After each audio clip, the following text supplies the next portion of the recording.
Information, inspiration, motivation, conscientisation et surtout, distraction.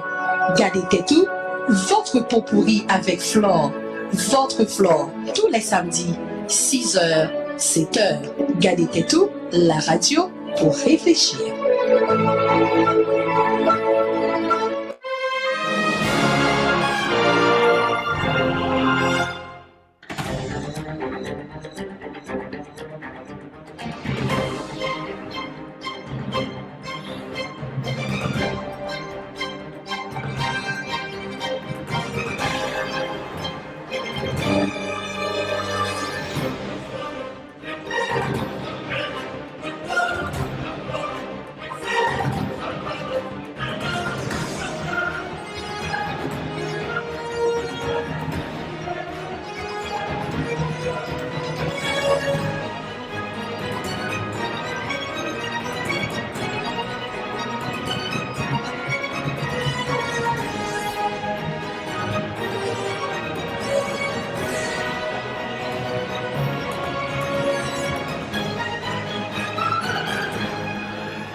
I'm your surgeon, Dr. Roman Joseph. Yon lan gwo cardiologue lan sud Floride la, Dr. Romualdo Segurora, joine l'hôpital Jackson kote li lan tête nouveau équipe Institut Opération Ke lan office l'hôpital Jackson ki lan Doral. Depi ti opération Ke ak gros greffe ki pou sauver la vie ou, l'hôpital Jackson offre soins complets lan affaires maladie Ke. Pour plus d'informations, relais Institut Opération Ke l'hôpital Jackson lan 305 585 45 64 ou visiter Miami Hot.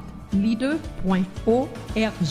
Holiday season, I have one of my guests here saying that it's not even Thanksgiving yet and we are playing Christmas song, and I think I agree with right after Halloween, and I've seen all Thanksgiving things out, and it's just the life we're living in. It gives me great pleasure today on Radio TV with Dr. Flore to invite a very engaged citizen because the show is a show where we sometimes profile individuals that are doing great things in the community based on their service. I felt like bringing him because in the month of Black History this year, I think he was acknowledged for his services throughout many years, and he's very humble. He doesn't go around and said, I do, and we want to thank him for taking time out of his busy schedule and the time of saying thank you and that type of sharing for us to let him know that many people are watching and many people value your service, your civic engagement in the community. On Radio TV with Dr. Flore, then at one point I will translate into Creole for those who speak Creole and a little bit of Spanish. Then we want to inspire anybody listening to you and give you the opportunity yourself to introduce the person that you are. Who are you, your name, and you have the mic now. Welcome on Radio TV with Dr. Flore. Hello everyone, my name is Deltravis Williams. I currently serve as the Sergeant at Arms, the local Democratic Party here in Miami. My day job, I am a medical technician at the Miami VA Hospital. And like Dr. Flore said, I'm just an engaged citizen, that's speak on behalf of many people here in Miami. I like that. And for disclaimer, Travis is here as a citizen. He's not there on behalf of the party. And me as a radio host have to be very objective. And for my 27 years, I always give the mic to everyone. And Travis, thank you for being here. Let's go and let's do a tour of 2019 of some issues that you may have observed that have been very vivid, that have been very present in our community. Let me help you, at least housing. And besides housing, what are the issues that you think really hurt or are still not being addressed as we're gonna transfer to 2020? Other than housing, which is near and dear to me, I would say the next issue is transportation infrastructure. Here in Miami County, I should say, our budget is over $9 billion. And if you compare that to the rest of the country, that's bigger than 35 states. This county, with a population of over 3 million people, has a budget over $9 billion. With that $9 billion budget, you would think that they would invest, at least significantly in the transportation infrastructure situation we have in Miami. I'm not going to sit here and derail you, but thousands of us, if not millions of us, sit in congested traffic every day. Mm-hmm. And I'm sad to say that our county, which is now being led by Carlos Jimenez, and the 13 commissioners that sit on that county only allot $224 million. Think about that. $9 billion budget, $224 million invested in transit. That's sad, people. Sad is a nice way of putting it. That's crazy. Mm-hmm. And you wonder why you sit in traffic 2-3 hours out the day. We're not spending nowhere near enough we need to spend. As you well know, in 2002, 2004, right around that time, we passed a half a penny tax. The half a penny tax collected almost $6 billion in revenue over the years. Now they come back to tell us that $6 billion is not enough to extend the Metro Rail either way, north, south, east, or west. And I beg to differ with that, because there are different studies out there and different groups that, say that can be enough, or we should ask the federal government to help us. And in this case, we do have one branch of government that's in our control, but I'm here to say that $6 billion is enough to do either the North Corridor or the South Corridor, which were promised first. Mm-hmm. You have over half of the county living in the southwest region of this county. I mean, just this week alone, I catch the bus and the train every day, Miami. I was late to work all this week because of my bus, the 34 Express, either was late showing up or didn't stop at the stop. It kept going because it was full. The next bus didn't come for 20 minutes, so I can either be 20 minutes late to work, or I can catch a Lyft or Uber ride and get there on time, but spend $30. So I'm gonna spend $30 to get to work.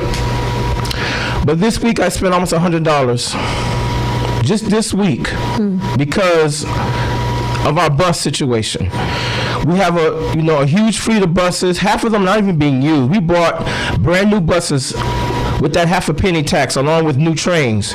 And let me tell you something, some of those buses, I'm not gonna say some, probably about half of those buses are not even being used. They're sitting in the different lots throughout the county, just sitting there. So either we don't have enough drivers, or, I really don't know what the answer is, but I'm gonna say that Carlos Jimenez and the majority of those commissioners on that county commission have failed us big time. And he's been mayor since 2012. So there is no, this happened before him, or, this has been going on for years. The half a penny tax was collected from 2002 to 2015-16. So it has happened, over the course of 15 years. So they have failed us, and I hope we can get a county commission sometime in the future that can not only invest in rail, but invest in a bus system that actually works for the people. Eh bien, you're gonna give me a minute just to summarize that the main issue that you brought today is transportation, and everybody's talking about it. Everybody's fed up about it, and mainly down south. To go from home to come here, and I live south, on a Saturday, even on a Saturday, there is construction all over. From every Friday to Sundays, it's always construction, non-stop construction, and you don't really take a deep breath of a solution. Ça, Deltravis essaye partager avec nous, c'est que un problème 2019 là, au niveau gouvernemental, c'est question de transportation. C'est-à-dire que tout le monde a plaigné de ça, c'est-à-dire que gagné 6 billions de dollars en commission, hein, et c'est presque 200 millions seulement que billions, oui, milliards, et que c'est 200 millions seulement que ont utilisé, et toujours des problèmes de transportation, que ce soit corridor nord que y a goumé pour lui, ou du moins sud pour y a fait train river loin, et bien y a pas jamais de ça, y a pas jamais joindre une solution là-dedans. Then I think I concur with every single thing you presented as it relates to transportation. However, 2020 it's election year, and you have like 5-7 candidates already for the mayoral seat. I hope they will be listening to the show, listening to the people, and have a plan when it comes to transportation. If it's the same commissioners themselves that's gonna be running for mayor, do you see any hope as it relates to transportation? Well, actually, I do. There are candidates, I will say, I'm not going to speak on any particular one, but there are, at least on our side, when I say our side, the Democratic side, that do want to extend the not just the Metro Rail, but have a bus system that works. They do want to stop all these crazy tolls from going up. I can remember when the Palmetto was 4 lanes on each side of the road. Yes. And now they grew. They've pushed it all the way as far widen as far as they could, and now they're talking about putting express lanes on it. Yes. It's just crazy. More accident, and I don't know if there's anybody that is doing any study of the correlation between the lanes expansion and also the level of accidents, and safety, because in psychology, and I take in research, anybody that is really people driven and has empathy for the quality of life of a population of any community should really go and look for those studies of the relationship between safety and the expansion of lanes. Every day I get alerts on my phone. There are accidents on 95. There are accidents on the 836, the 826. And literally every month, and I'm not, exaggerating when I say this, they're shooting at each other on the Palmetto. Yes. Road range. It's crazy. We can't even ride down the road without somebody shooting at us. That's how crazy people are, that are, the traffic situation, something's got to give, people. It's bad enough, they took our money, they presented a plan. Mm-hmm. By the way, I went to court over this.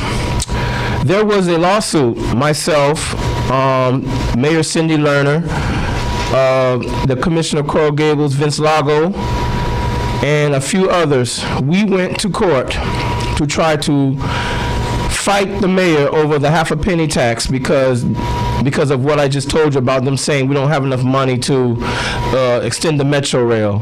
And, so we extended all boundaries, to try to fight this over the people. And they told us we didn't even have a case because the law was so vague, and what happened, they spent the money on everything but transportation, so they told us we didn't even have a case.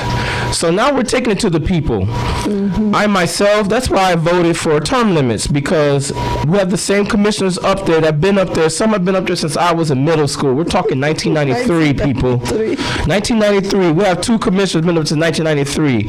And to come back, to me, I came out of the military 2011, out of the Navy. I served my country and I come back, and some of the same commissioners are sitting up there, and it's like, and nothing has changed. The Metro Rail, not the only thing we did was extend it to the airport.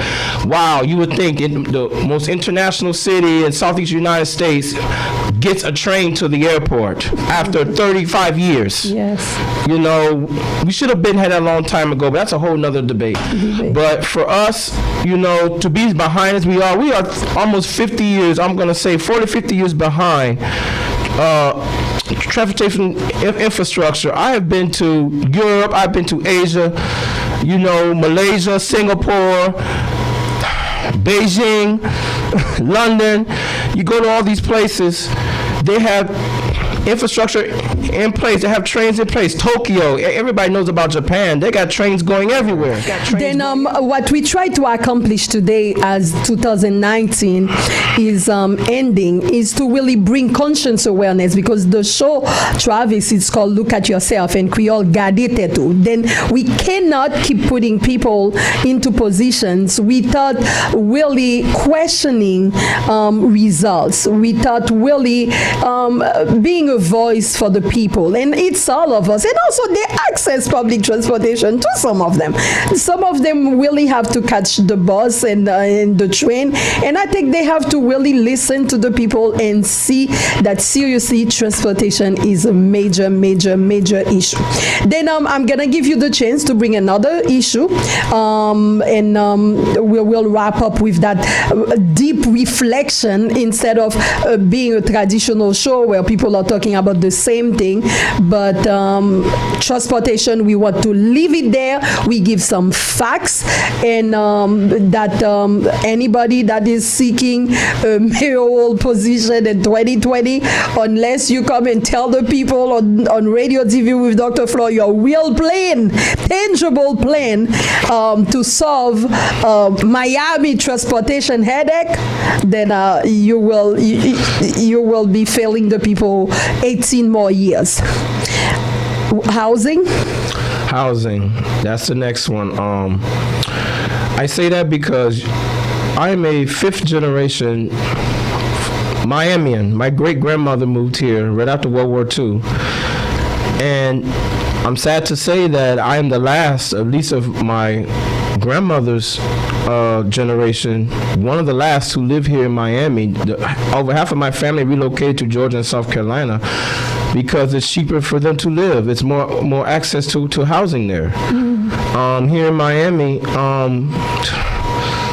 and this is everywhere. This is not just in the black communities. It's everywhere. It's in the Cuban communities. It's in the Haitian communities. It's everywhere. It's in Kendall. Yeah. It's in Coconut Grove, yes. Overtown, Liberty City, Miami Gardens, North Miami, Homestead. Yeah, this is everywhere. And you know, we have to do something. I mean, I can remember, you know, growing up, I think it was $600, $700, you know, to have a one-bedroom apartment in South Miami. Now it's almost $1,300, $1,400 for one bedroom. For one bedroom, where I'm at, it's $1,300 to $1,400. That's ridiculous for one bedroom, people. So you know, we have to do something about this. You know, in talking seriously to builders, contractors, they said there's no solution to it because it's called cost of living. Well, how I feel about that, to be honest with you, I think the majority of people that work in Miami is workforce housing. What I mean by workforce housing, people that work in restaurants, people that work in hotels, people that work in hospitals like myself, people that work in office buildings. The majority of people in Miami do not make a lot of money. You know, not everybody can afford to live in Miami Beach and North Bay Village or even downtown. You know, the majority of us live, you know, out west and, you know, in south and north. And the majority of people in Miami, you know, are hardworking people. And not everybody is privileged to own their own home. So some of us have to rent. But if we're going to rent somewhere, you know, I think it needs to be affordable where we can afford to pay rent. You know, to have your whole paycheck go towards rent. You know, you got to spend another $200 on groceries, another $200 on your light bill. You know, something's got to give. You know, and for them to say, you know, there's no incentive. The airport's got 39,000 workers. How many people at those airports live in $1 million homes? You know, talking about that you bring the airport as an example, I think when I'm okay, there is one hospital that offers great incentive for its employers. Your hospital is one of them. Then I think instead of thinking of housing for the nurses, hospital owners or groups should be getting into the real estate industry. And that we're signing. This is my ideas on that show with Deltravis as my guest, because nobody ever talk about that. Then hospitals should be getting into the real estate industry, because the more I'm thinking about it, then build affordable housing for their employees. Yes. That's gonna create employee retention.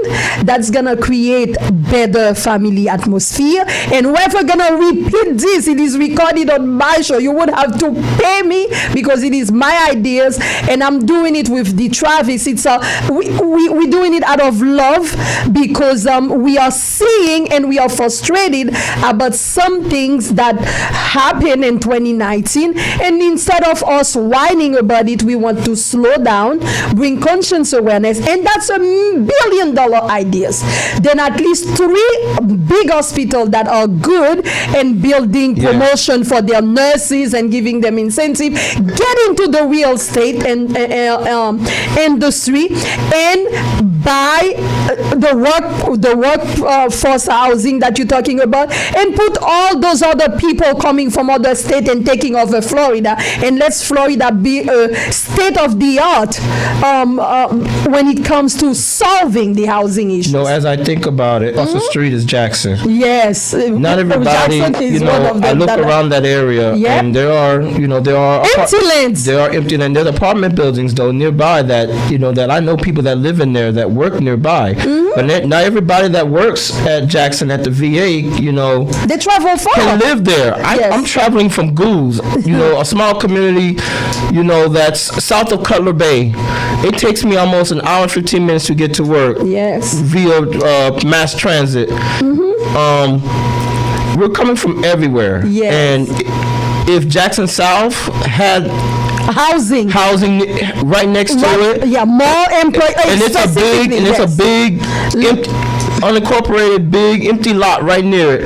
If Homestead had one, that's it. That we will put aside the politicians making promises and voting all the time and those things, and we will start by flipping their mind and having employees workplace housing, and instead of us fighting over gentrification, cementing. And think about it. If all these hospitals had affordable housing right near it, workforce housing near it, these people could walk to work. Yes. So that's better for the environment. That's better for us health. That's better for us health-wise. Yes. Especially us African Americans and and us minorities that have diseases. They encourage us to walk. Yes. If I could walk less than a mile, a quarter of a mile, a half a mile, maybe my heart will be better. And you're exactly. right. Exactly. So it works both ways, people. Yes. It not only helps us, but it helps the environment.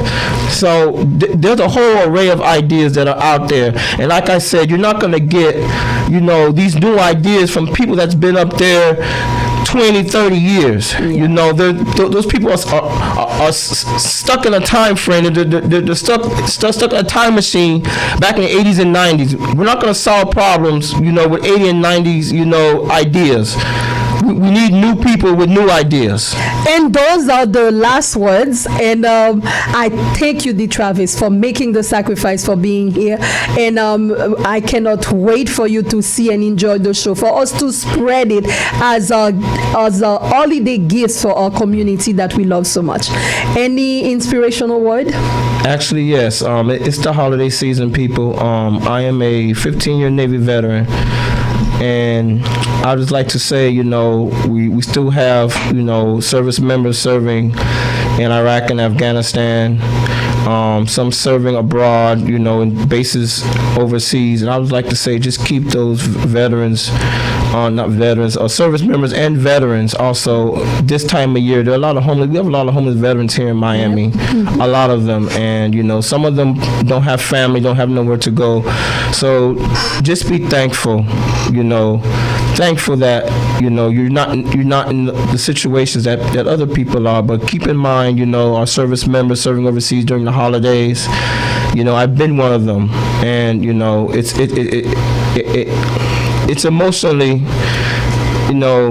hurting to think about the holidays when you're serving overseas. You think about your mother's cooking, you think about your family, and you can't be there, and you can't be there. So just keep the service members in your prayer, keep our veterans in your prayers during the holidays. Thank you.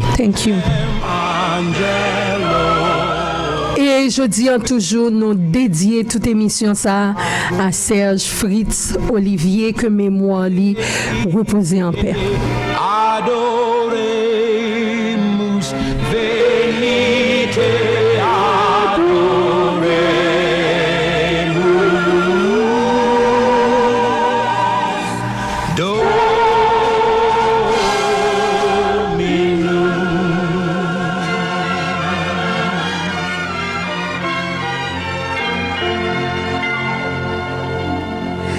C'est ça, tant de fêtes, nous,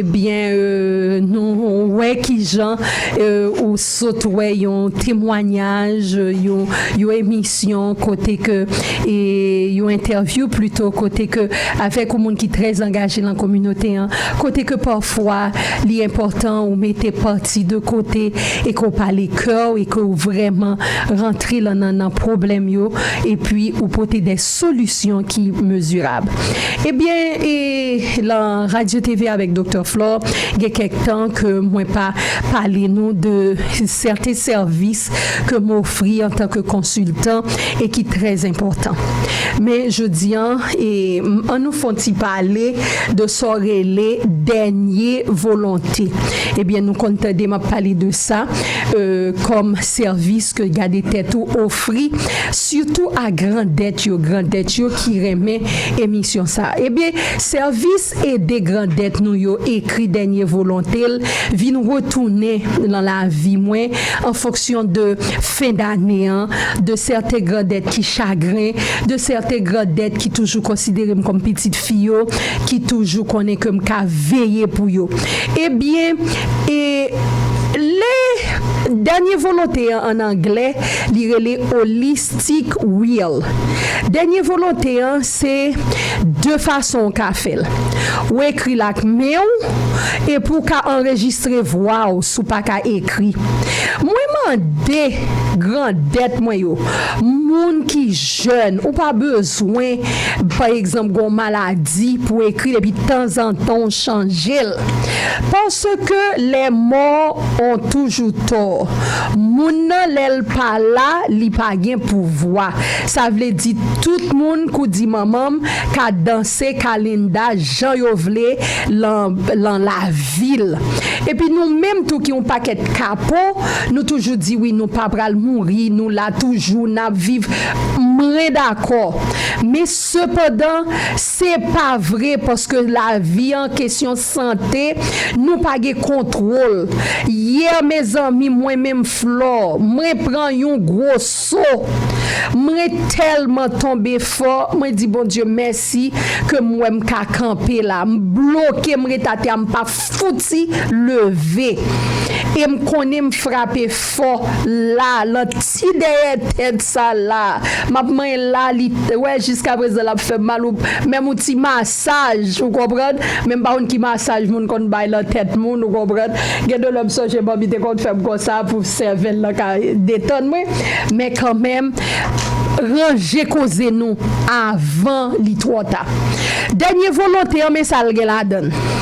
Li pa gagné affaires bien kankou et bien kay machine bay sa yo li gagné sentiment li gagné respect de vœu pa li gagné intimité ou des bagailles que peut-être femme ou peut-être madame ou peut-être pas qu'on et que il y a de monde naturellement le mariage qui a de belles relations OK yo cap dit dernier volonté avec madame yo mais nous pas besoin de bail menti gen monde qui pas gen ça moi même en tant que ancien travailleur social en tant que social worker c'est me reconnaître secret monde bon moins dans la vie en tant que professionnel ce qui implique que nous besoin faire ça par exemple service enterrement nous qui musique nous voulait qui à qui genre de rad nous t'a remet enterrer parce que célébration la vie nous là ouais famille ouais moun mouri tête yo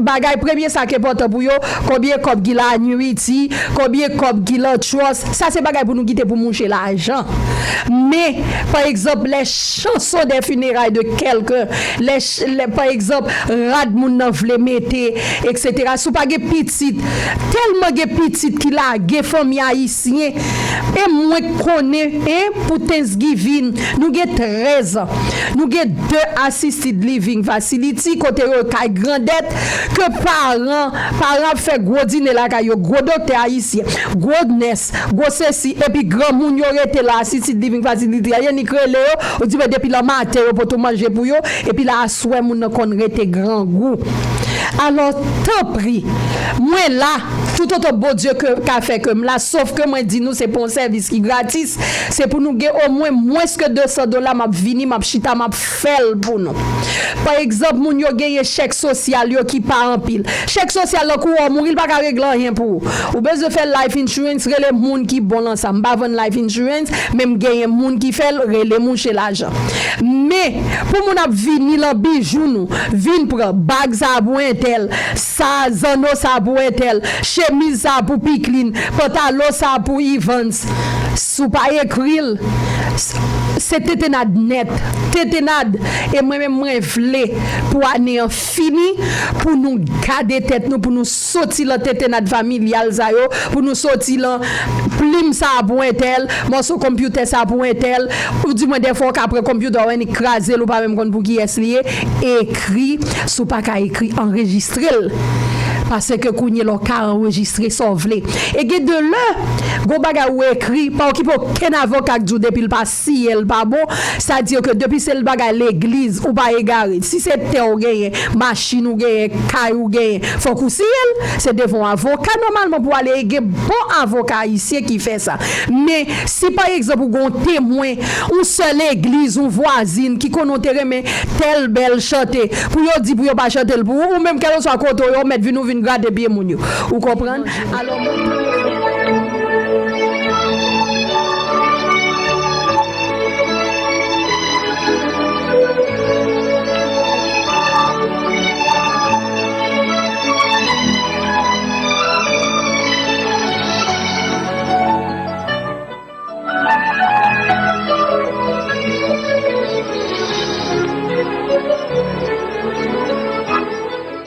I'm Dr. Flore Lindor-Latortue. I'm a professional business consultant and a radio host. Our services range from advertising, marketing, hosting, and event planning. Call me right now, 786-521-7321. Nous vous offrons des services en français, en anglais, en espagnol et en créole. Relez-moi en 786-521-7321. Votre mariage, des activités sociales, débats, commentaires, ça c'est nous. 786-521-7321.